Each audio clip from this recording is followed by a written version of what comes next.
Welcome to Up North, a North Melbourne podcast with one Roo supporter talking to another for 5 minutes.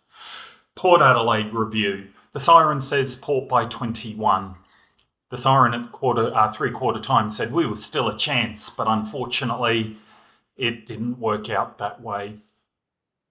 Coincidentally, over the weekend I was watching the movie Sum of All Fears with Morgan Freeman and Ben Affleck, and I really think our forward line, our inability to convert pressure, silly free kicks, giving up some soft goals, even Georgiades not being taken off for a HIA at any stage. I mean, it was just all our fears wrapped up into quarter four, so it just seemed apt.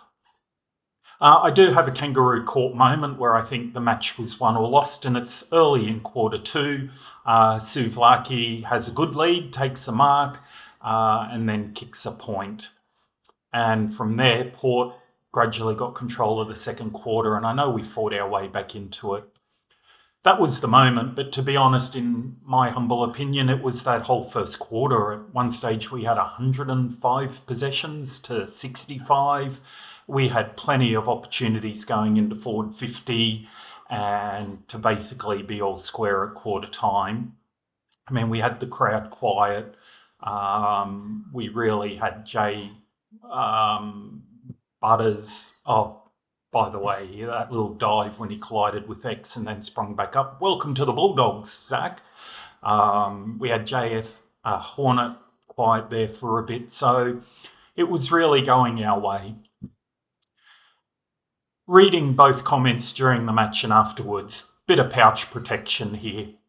Okay, Cooper Harvey made a mistake. I hadn't watched the game where wandering back over the goal line and give up a shot like that. The kid made a mistake. I mean, here's a guy who last year could kick goals, 4 in a match, but never chased, never put pressure on. I thought he was lucky to get a extra year's contract this year. He's gone back to the VFL and done everything we asked of him.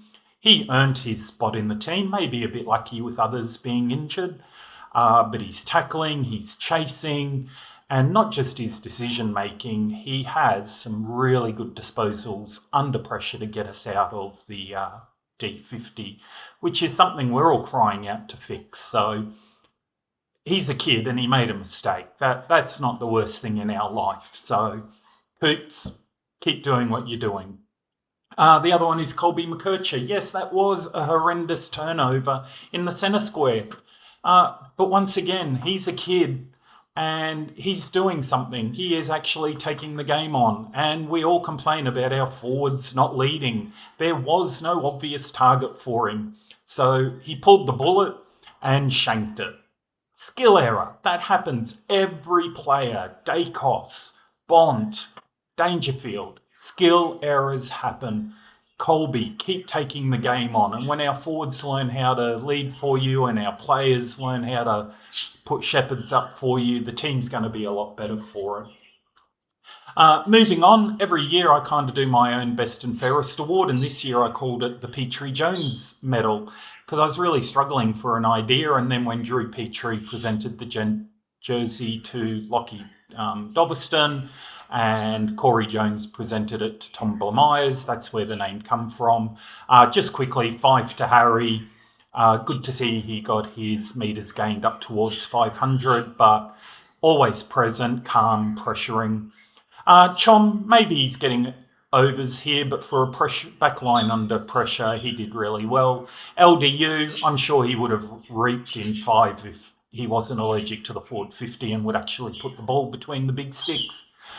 George, first centre square, chasing down the Hornet, making it a scrubby clearance instead of a precise one, and 1 for Coops. I thought he had a solid game. Roo Reckons there has to be changes for the week ahead. We have PC coming back in for sure. Now, I don't care what the doctors say about George Wardlaw. Rest him. 5 days, travel. He's played a lot of football. He's too valuable a commodity to risk on a 5-day break. Rest him. Bull. Yeah, my prediction was 5+. I'm not sure he had 5 touches. could be a bit harsh. PC coming back, you're the easy one to pop out. Spargo, I'm sorry, you recruit experience for consistency and lead the way. Charlie, there is just too much difference between his best and his worst, so time to go. Who comes in? Hardiman, Banch, Matty Whitlock. I really don't care because at the moment we have probably 6 to 8 players in the Magoos who deserve a go. So looking ahead, Friday night versus Collingwood. As always, we'll be watching the selection table with interest. I'm Lyle from up north. Thanks for tuning in. And until next time, up north.